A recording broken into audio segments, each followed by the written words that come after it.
Hey reporters, welcome back to my channel. It's time for a recap of what went down on Teen Mom Next Chapter, episode 3. Again, if you live outside of Canada and you want to watch the full episodes online, you should get yourself a VPN, which is what I do. I've got an affiliate link to the one that I use in the description box down below.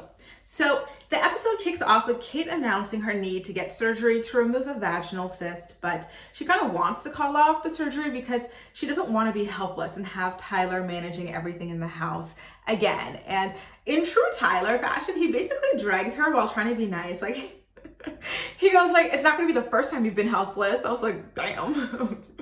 Damn, like the Kevin Hart meme, right?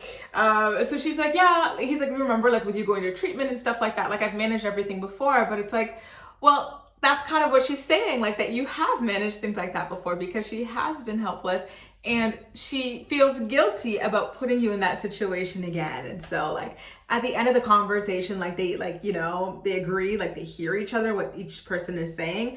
And he reassures her that he does not mind, like, you know, that's his job. He's like, listen, if I had to get like something done with my penis, like I would be just doing it, understanding that I've got a wife who will help me. Like that's what we're here for. We're a team. And so that was very sweet. In Indiana, I was quite surprised to see Amber asking Gary to testify on her behalf in court for custody of James. I was like, well, you beat that man up so many times on camera, probably even more times off camera. You've been neglecting your daughter with him. Like, you know, that child doesn't like you. Like, there's no bond there. She says she doesn't see you as a mom. She's already got a mom. She doesn't even want to be friends with you. Like, she wants to be cordial with you. And so, do you really want Gary under oath to be questioned about all of those things? I wouldn't go there personally, but it really seemed as though she had no other choice. It would look weird if her only other baby daddy was not willing to testify to her being a good person. But listen, like Gary said on the phone to Amber, he can't lie, right? Because he's under oath and he does not want to commit perjury. So she really put herself and him in a tough situation, I'll tell you that much. You know, when episode 1 aired and we found out about Cheyenne's shooting, I was like, I wonder if we're gonna get a crossover scene with Maci, who went through a shooting situation, to see them support each other. And that's exactly what we got between the two of them. Like, Cheyenne doesn't reveal any new information really, except for one kind of interesting piece of info, which is that she says that this went on for blocks. And I'm like, so this guy was driving after, like, he didn't hit you guys in the car or something like that? Like, he was following you guys and shooting and he didn't hit anybody? Like, this guy is really bad at shooting. Like, what is, like, this is just crazy to me. And like, how dangerous for everybody. Like the entire like blocks that they were going on, how dangerous for the houses, the civilians on the sidewalks and everything. Like, this guy, like, he just seems so freaking unhinged and weird. You know what I mean? Like, just weird. The whole situation is just, I don't know. It's just so weird. Anyway, Cheyenne is looking for a therapist, and she said that she was looking for a therapist for Ryder as well, but then they advised against it. They said, listen, she's still young, she'll forget about this, which to me was quite interesting because I thought that was going to be like a pivotal turning point for her, because she's like, what, like 6-7 years old? She's not like 3-4 years old. So I would have thought that they would want to get on this as quickly as possible, but apparently she could forget that. And if that is the case, then I say good for Ryder. I'm happy, because you obviously do not want a child to be remembering something so traumatic. Maci actually recommends to Cheyenne that she sees a therapist who specializes in PTSD. That was a question that Cheyenne asked, like, is it a regular therapist? What should we do here? And she gives her the same advice that she was relaying to us last season of Teen Mom OG, which was you have to complete the story and really give yourself props for all of the amazing things that you did to save yourself when you were in that situation. Like, don't just trail off there and end at the shooting. Just continue. Oh, remember when Maci was talking about it last season? She was like, I ran to the bathroom, I locked myself in, I went to the side where he wouldn't be able, like, she did so much to help herself. And I thought that was really helpful advice to give to Cheyenne as well. One thing that came to mind watching this scene is just, it was so sad watching these two incredibly brave, lovely, smart ladies be so destroyed by gun violence. It really is an epidemic over there. And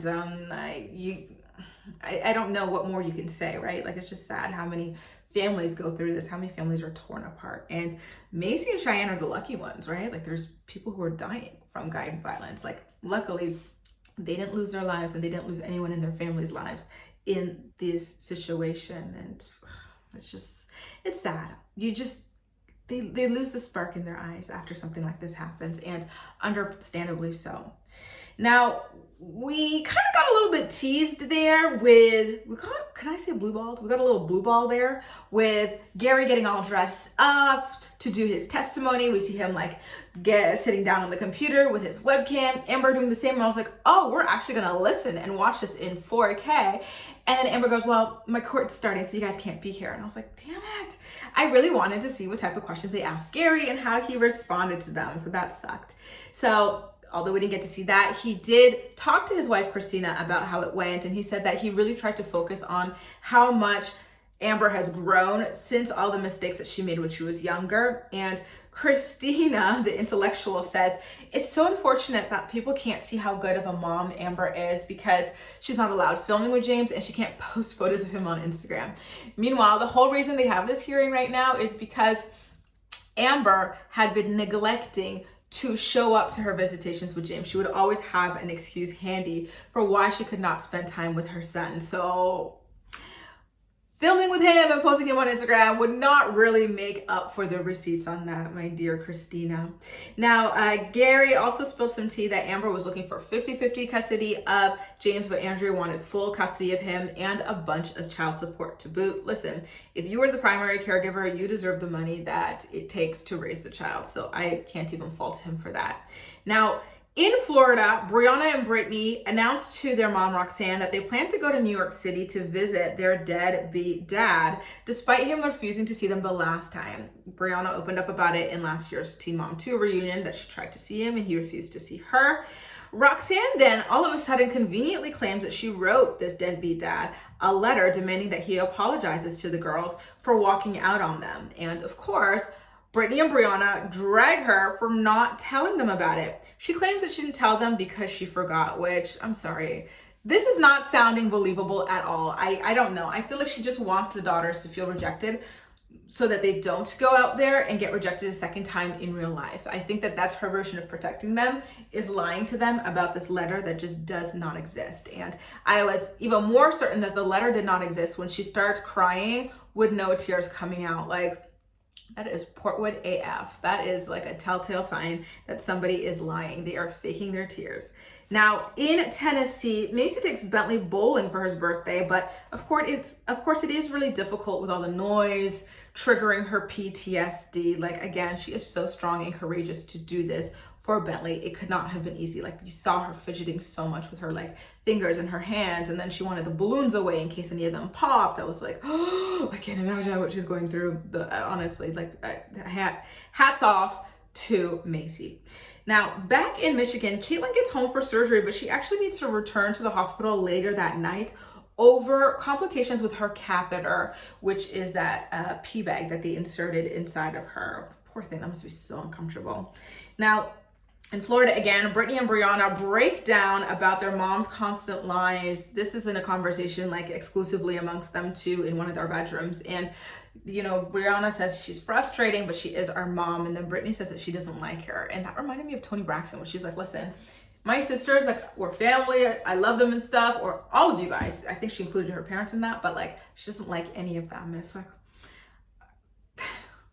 relatable, right? Like, sometimes there's people where it's like, okay, we're related, but I don't like you, okay? I'm sorry, but it's true. I'm sure you guys have that with at least one relative in your life. So I totally got it. It's just really unfortunate that it had to play out on television. She actually took it a step further and said that she doesn't really think that she'd have a relationship with their mom, Roxanne, if it weren't for Brianna's kids kind of tying them together.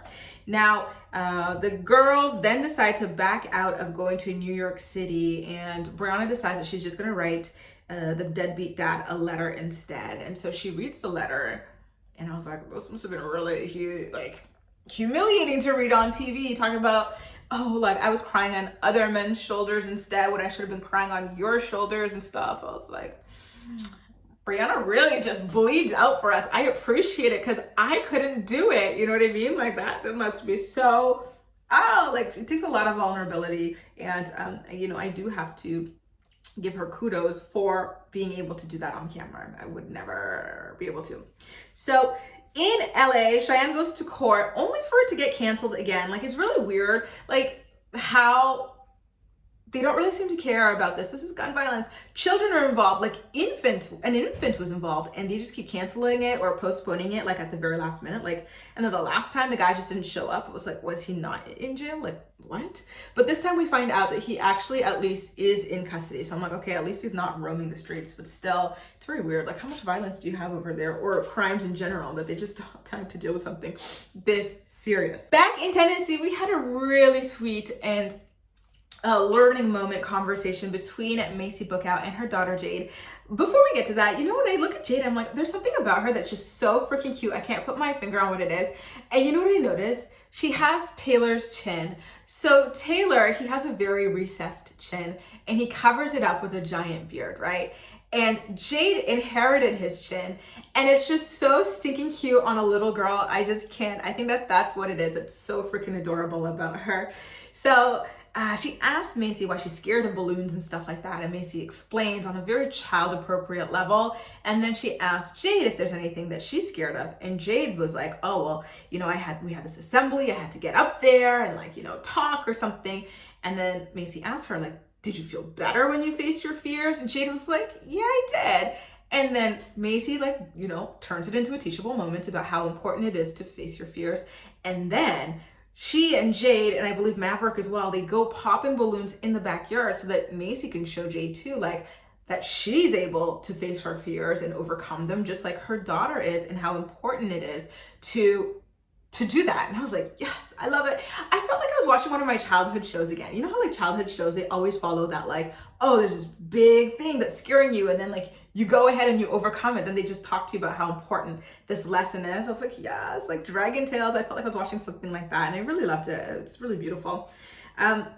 Now, back in Indiana again, Amber talks to Gary about the testimony that he did, and he basically admits that Amber brings James over to their house every time that she has him. He goes, oh, like, that's why we always insist on you coming with him, like, whenever you have him. I'm like, you know, we all know that it's because, he claims, sorry, that it's for a relationship between James and Leah, but we all know it's because Amber cannot manage James on her own. We even saw it in action when she was still allowed to film with him, that she just could not handle him on her own. And sometimes she would even just leave him there and go about her business. So, okay, he slipped. He tried to make it look good, but he slipped. Now, in Florida, again, the Dejesus sisters tell their mom that they're not going to NYC after all to see the deadbeat dad, because Roxanne had managed to convince them with that fake ass letter that she's pretending she wrote to him that she forgot about. They're like, okay, well, he already rejected us in person. Now, apparently you wrote him a letter and he still doesn't care about us. We're not making the trip over to New York City anymore. So that at that point, the mom, she goes, oh, like, and like, after I wrote him the letter, I called him and I told him that he should apologize to you guys. And then he hung up. And they're like, are you freaking kidding me? More information again that was hidden. This wasn't there before. Like, what? Like, and of course they get upset again. And they're like, okay, well, why didn't you tell us that you spoke to him? And then Roxanne goes, no, I didn't speak to him. He heard my voice and he hung up. Well, I'm sure that man knew your number. So like, if he picked up, then it was because he was willing to hear you. Okay. Like, or else he would have just sent you to voicemail or blocked you or something like that. Like, it was so weird. Honestly, again, I don't believe the mom's story. I think she's lying. And when they get upset, she gets upset times 10, disregards their feelings, and cries with no tears anymore. With Amber Portwood tears exclusively. Like, it just did not make any sense. Like, I felt like she was adding it on because the girls were hyping her up. They're like, you know, at the end of the day, you're our only parent. We're okay with that, and you're a real one. Well, she's like, yeah. And let me tell you something.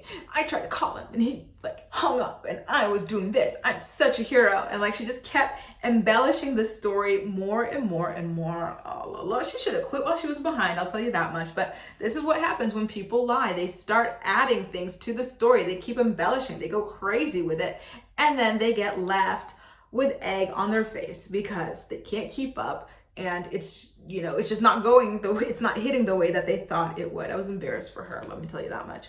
Anyway, you guys, how did you feel about this week's episode of the show? Like, I don't know, like, honestly, it's enjoyable, like, especially as a background show, like background music, like while you're doing something, but I don't know. Okay, let me know what you think in the comment section below. And I really want to know whether or not you thought Roxanne was lying about that letter and the subsequent phone call. How do you forget writing a letter to your children's deadbeat dad, scolding him and demanding that he apologize to them? Like, just say that you didn't want to. You were shielding them from it, and now you're forced to say it because they're about to see this man who really, truly does not care about them. You know what I mean? Like, anyway, let me know in the comments down below. As usual, we'll chat. That's all for now. Thank you so much for watching, and I'll see you next time. Also, I have to let you know, the reason I don't have current photos is, again, they blocked people from being able to take screen captures. So annoying, but what can you do?